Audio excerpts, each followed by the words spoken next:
नमस्कार. आज आपण पोहोचलेलो आज दर्यापूर तालुक्यामधील जिकडे तिकडे आज विधानसभेचे वारे लागलेले आहे. आज VCN टीम पोहोचलेली आहे दर्यापूरमध्ये. काही रमेश बुंदेले यांचे काही कार्यकर्ते पदाधिकारी आहेत, त्यांच्या जोडून विचारू का काय तुम्ही रमेश बुंदेले विषयी 5 वर्षाच्या कार्यकाळामध्ये त्यांनी काय केलं, तुम्ही काय सांगू? नमस्कार, मी मनोज चव्हाणे. मागच्या 2014च्या निवडणुकीमध्ये आपण सर्व जनतेने रमेश भाऊवर एक विश्वास टाकला. माझ्या मतदार राजांना दिलेला शब्द मी तुमचा विकास करून दाखवेल. माझ्या मतदार राजाला दिलेल्या शब्दाला कदापि तडा जाऊ दिला नाही आणि मी दिलेलं एक वचन हे संकल्प करून त्यांनी या मतदारसंघामध्ये 11,000 करोडची कामे करून दाखवली.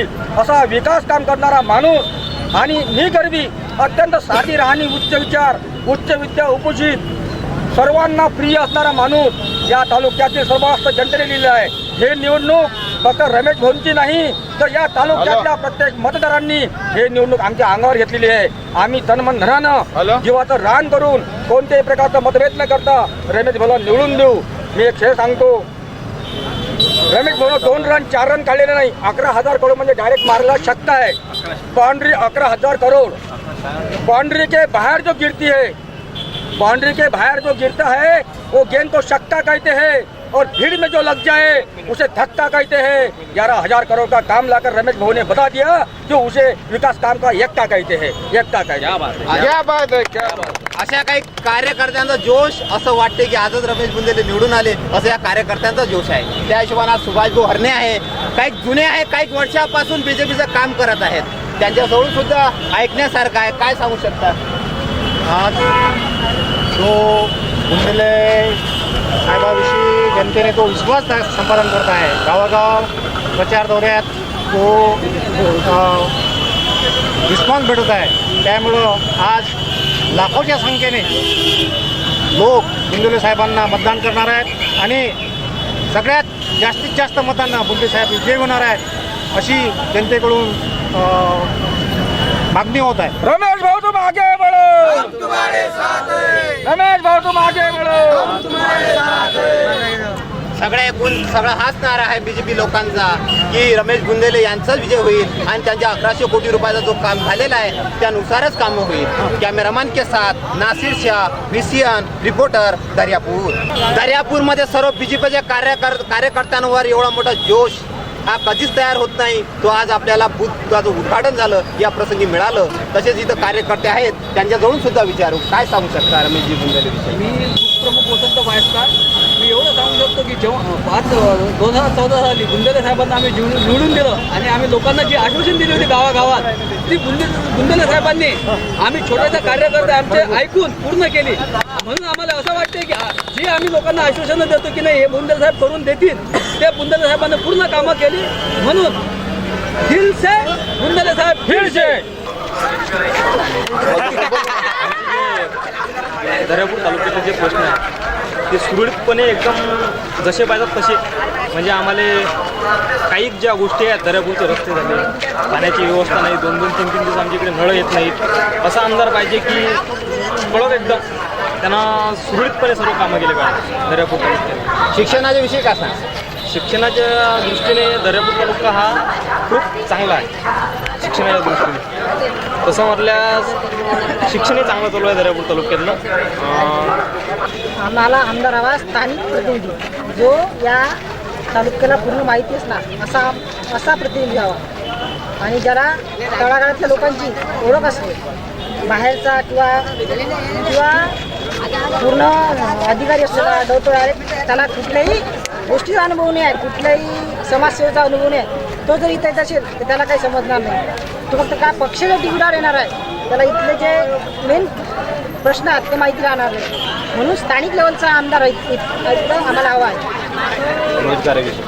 रोजगार जो आहे तो इथल्या जो सरकार आहे सरकार रोजगार देणार नाही आहे आणि त्यांनी जो 5 वर्षामध्ये जो घोड केला आहे तो सर्वांनाच माहिती आहे. आणि दुसरी गोष्ट अशी म्हणजे की जे सरकार म्हणते ना की आम्ही इतके वादे म्हणजे वेगवेगळे प्रश्न काम केले, विकासाच्या गोष्टी केल्या, तर देशामध्ये मंदी का आली हा माझा पहिला प्रश्न सरकारला आहे. मंदी का आली? मंदी येण्याचं कारण कोणतं आहे? तुम्ही तिथे प्रोजेक्ट करत राबवता, पूर्ण गोष्टी तुमच्या हातात आहेत. सरकारकडून कर्ज घेतलेलं आहे 1,76,000 कोटी रुपयाचं RBI कडून. तर देशामध्ये मंदी का हा माझा पहिला प्रश्न सरकारला आहे. म्हणून महाराष्ट्रामध्ये पण चेंज हवा आहे सरकारमध्ये.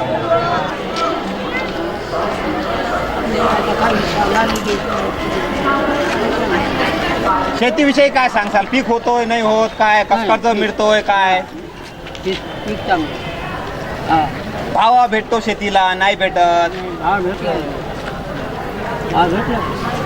कसा काय आमदार हवा? कोणतेच काम नाही केलं आम्ही काही आमच्या गावातली अजिबात ओळखतही नाही तरी आमच्या गावचं माणसं उठलेली होती. तुम्हाला कसा आमदार हवा? आम्हाला पाहिजे आमदार काम करणारा माणूस. दर्यापूर तालुक्यामध्ये भरपूर असं काय शेती पाणी लेट आलंय, थोडं शेतीचं पीक लाल झालंय, त्या कारणाने काय सांगतो कशी? आमच्या इथं अजित पंचांच्या हरण आहे, काहीच माल नाही आमच्या इथं पराठीला. 5 तास खर्च माणसांच्या जुन्याभरात झाला. कोणाने माणसा कोणी घेत नाही, मोदीने घेत कोणी कोणताच पक्ष आला तिच्याकडे कागच्या पाण्याने कुठलीच पक्षाच्या हेच नाही. तरी मतदान करायला तुम्ही 21 तारखेला जाणार असाल तर मग काय करता? कोणाला करावंच लागेल ना, शेतकरी काय ना. आज आम्ही दर्यापूर तालुक्यातली खारपानपट्ट्यातली शेतकरी मंडळी आहोत. आमच्या इथे काही स्ट्रॉबेरीची द्राक्षाची शेती नाही. इथे दुसरा निसर्गाशिवाय सोर्स नाही. बाहेरचे उमेदवार येऊन इथल्या जनतेला भुलभुलैया करत गेलेत. आज आम्ही 30 वर्षापासून बघत आहोत. आपापल्या तुंबड्या भरल्यात. कालचे रस्त्यावर चालणारे लोक कोट्याधीश झाले. यांना पेन्शन सरकारचं आहे. आमच्या खात्यात अजून 6,000 पेन्शनचे 2,000 आले नाही. दिवाळी तोंडासमोर आली, आमच्या कपाशीला एक कपाशीचं बोंड नाही. हे कोट्यावधीनं आता निवडणुकीला खर्च करणार आहेत. लोकांना आम्हीच दाखवून मतं मिळवणार आहेत. आम्हाला स्थानिक नेतृत्व पाहिजे. या ग्राउंड फ्लोअरवरचे बेरोजगारीचे प्रश्न, शेतकऱ्याचे प्रश्न, कपाशीचा पट्टा असून सूतगिरणीची 1 नंबरची मशिनरी असून सूतगिरणी बंद पडलेली आहे. खरेदी विक्रीचा बोजवारा वाजला. शेतकरी जिनिंग प्रेसिंग यांनी विकू खाल्ली. तिथल्या शेतकऱ्याचे त्याच्यामध्ये शेअर्स गुंतलेले आहेत. आणि हे 2 नंबरचा भ्रष्टाचाराचा तिकडचा बाहेरचा पैसा आणून इथं दानपून करून राहिले. दारूच्या पेट्या वाटून आमिष दाखवून लोकांचा भुलभुलैया करून राहिले.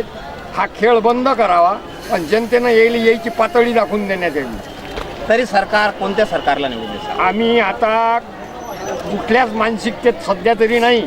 21ला आमचा मतदानाचा हक्क आम्ही जरूर बजावू. पण आता कुठल्या पक्षावर निवडणूक होणार नाही, कुठल्या सिम्बॉलवर निवडणूक होणार नाही, माणसावर निवडणूक होईल. सध्याचे रमेश बुंदेले हेच आमदार कंटिन्यू राहतील असं मला वाटते. कारण त्यांचा एकंदरीत स्वभाव आणि त्यांची कार्यकर्त्यांशी जे नाळ जुळलेली आहे ते 1 नंबर आहे सध्या. आणि जे बाहेरचे जे कॅन्डिडेट आलेले आहेत हे फक्त 1 महिना राहतील. निवडणूक झाल्यानंतर पुन्हा ते आपल्या इथं परत जातील. त्यामुळं प्रॉपरचा उमेदवार हवा आणि पहिलं पसंतीचं मत हे रमेश बुंदेलेच राहील असं मला वैयक्तिक वाटतं. 5 वर्षामध्ये कसे काय सर्व व्यवस्थित चाललेले आहेत कामं. आणि लोकांना जो वैयक्तिक हे झालं नाही, ते झालं नाही, जे म्हणत आहे ते वैयक्तिक कामं आमदार लेवलवर नसतात होत. आणि बऱ्याच गोष्टी आहेत अशा की त्या आमदार साहेबांनी केलेल्या आहेत. आणि त्यांचा एक एकंदरीत जो स्वभाव आहे, प्रत्येक टॉप टू बॉटम लोकांशी सोबत बोलतात. त्यांना कोणी मध्यस्थी नको, हे नको. कारण प्रत्येक नागरिक हा त्यांच्यासोबत वैयक्तिक बोलू शकते, त्यांच्या वैयक्तिक समस्या मांडू शकते आणि ते त्या लेवलवर काम करतात. दर्यापूरमध्ये बेरोजगारची संख्या बेरोजगाराची संख्या नाही म्हणता येईल त्यांना. कारण कसं आहे, ज्यांना काम करायचं आहे त्यांना कुठं पण काम करू शकतात. आणि ज्यांना बेरोजगार आहेत ते वैयक्तिक आहेत, त्यांचं काही करायचंच नाही आहे म्हणून बेरोजगारी दाखवायची हा त्यांचा वैयक्तिक प्रश्न आहे. कारण आजकाल कुठे पण काम करतात तुम्ही तर 300-400 रुपये भेटते. आणि फक्त एक राहिला सूतगिरणीचा प्रश्न हा लवकरच दूर होईल असं मला. साखर कारखाना सुद्धा अंजनगाव साखर कारखाना पण चालू होणार असं वाटतंच आहे.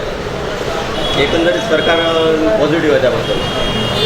तुम्हाला आमदार रमेश बुंदेले होणार आणि तेच व्यक्ती 1 नंबर सध्या आहेत असं मला वैयक्तिक वाटतं. आणि एकंदरीत कौल पण जनतेचा तोच आहे, बाहेर चर्चा पण त्यांची तेच आहे. काय सांगू शकता कसा आमदार तुम्हाला हवा? आमदार असा हवा शेतकऱ्यांच्या प्रश्न सोडवणारा आमदार हवा. बेरोजगार भरपूर वाढलेला आहे दर्यापूर तालुक्यामध्ये.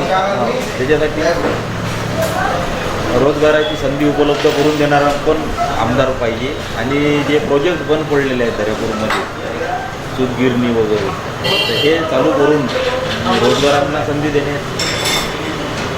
देणारा असा आमदार पाहिजे. शेतकऱ्यांना भाव नाही भेटत असं काही लोकांचं बरोबर आहे. शेतकऱ्यांची खूप बिकट परिस्थिती चालू आहे आणि शेतकऱ्यांच्या मुद्द्यावर कोणताच आमदार आज समोर बोलायला तयार नाही. सरकारने भरपूर प्रश्न केले तर ते सारे आश्वासनं फेल झाले.